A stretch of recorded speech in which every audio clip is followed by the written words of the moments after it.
Comment on s'est rencontrés? Avec Armand, on s'est rencontrés à peu près 2000 mètres d'altitude en faisant un bivouac en raquettes et en dormant en plein milieu de la Chartreuse. Du coup, tu as dit mon prénom, je vais dire le tien, Julien. C'est vrai que c'était une expérience incroyable de dormir dehors dans la neige à 2000 mètres d'altitude et on a tout de suite accroché. Et en fait, ça fait pas si longtemps, c'était il y a 2 ans et ça fait un peu plus d'1 an qu'on se voit très régulièrement et qu'on fait des choses ensemble. J'ai une petite particularité, une maladie, une sclérose en plaques, une maladie neurologique qui impacte autant les sens que les fonctions du corps humain.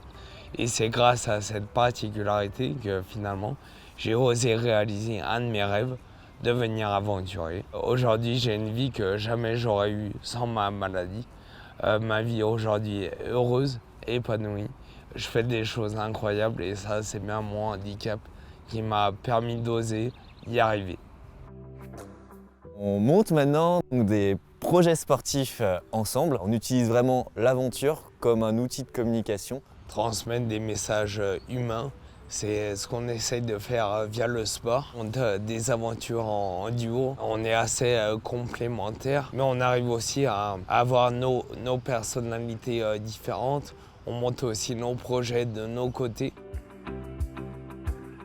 Finalement, c'est pas moi qui ai décidé de faire du sport, c'est le sport qui est venu à moi. Mes parents ont toujours été sportifs, ont toujours aimé se dépasser, faire des choses que peu de monde fait. Depuis que j'ai 3 ans, je fais du sport et le seul moment où j'ai arrêté de faire du sport, c'est quand on m'a diagnostiqué pendant 3 ans. Pour moi, ça ne servait plus à rien de faire du sport si je ne pouvais pas faire les mêmes sports que je pratiquais. Au bout de 3 ans, j'étais au fond du trou, en train de creuser encore. Et j'avais 2 choix, soit abandonner, ça voulait dire le suicide, soit trouver des solutions pour retrouver une vie épanouie. Et je savais que c'était pas le sport que ça allait passer. Donc j'ai choisi la voie compliquée, celle de m'adapter pour retrouver une vie via le sport.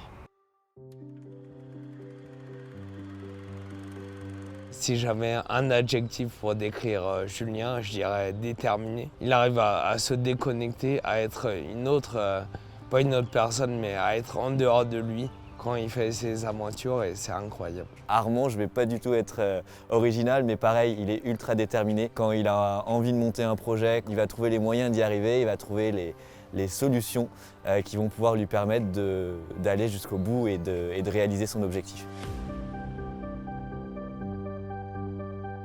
Souvent l'idée, c'est assez rigolo, hein, mais on va dans des endroits qui sont assez atypiques, en se douchant, en faisant du sport, et on va se dire tiens, pourquoi pas traverser la France en tandem, pourquoi pas faire une aventure dans telle discipline. Et après on en discute, on brainstorm, on va peut-être partir là-dessus, après on va l'adapter. Et entre l'idée qu'on a de base et la réalisation du projet, forcément il y a beaucoup de différences. Le projet s'adapte, le projet il vit. Et comme on dit souvent avec Armand, un projet c'est pas uniquement ce que vous allez voir, c'est tout ce qu'il y a en amont. C'est 1 an en amont de recherche, de conception du projet, de communication, de recherche de sponsors, etc. Et toute cette phase en amont, c'est aussi ultra intéressant à travailler pour après réaliser réellement le projet. Mais le projet, c'est la cerise sur le gâteau de tout ce qu'on a pu mener en amont de cette aventure. Finalement, un défi réussi, c'est un défi bien préparé avant tout. Nous, on préfère regarder le cheminement et pas seulement le but final. Le meilleur sport pour moi, c'est le sport qu'on a envie de faire. À partir du moment où je prends du plaisir pour le faire, je vais tout mettre en place pour réussir à l'adapter.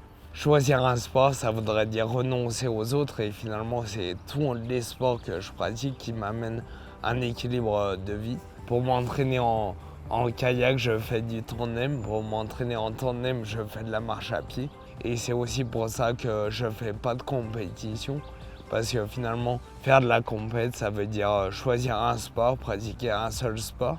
Et j'ai peur de m'ennuyer en faisant une seule chose dans ma vie. Ma vie est riche aujourd'hui, elle est très occupée. Mon handicap le plus dur à gérer, c'est ma voix, mon élocution. Pourtant, ma voix, mon élocution, c'est 75% de mon boulot d'aujourd'hui.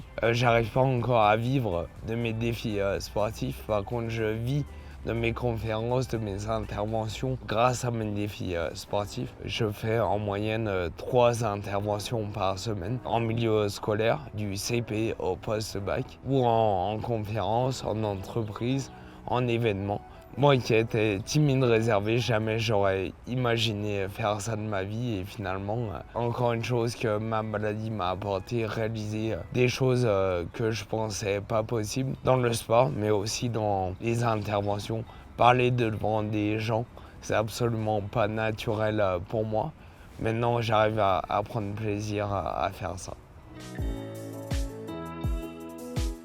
J'ai lancé il y a une année mon agence d'aventuriers sportifs. J'ai 2 casquettes avec cette agence. J'accompagne des aventures sportives à se réaliser. Donc ça va d'une tentative de record du monde en goélette à accompagner un sportif à faire les 7 traversées dans le monde les plus dures en natation. C'est un métier qui est très particulier où moi je vais m'occuper de toute la logistique, de la communication, des autorisations. Tout ce que le sportif ne veut pas faire, je vais le gérer et le sportif va se concentrer sur sa discipline. Donc ça, c'est une de mes casquettes. Et une autre casquette que je développe avec mon agence qui s'appelle Koa, c'est m'occuper d'organiser et d'accompagner des aventuriers sportifs à se produire dans des conférences, des interventions en organisme de formation ou en entreprise dans le cadre de séminaires, de conventions. Depuis 1 an, je fais ça maintenant et basé sur Chambéry, mais un petit peu de partout en vadrouille sur les différents projets.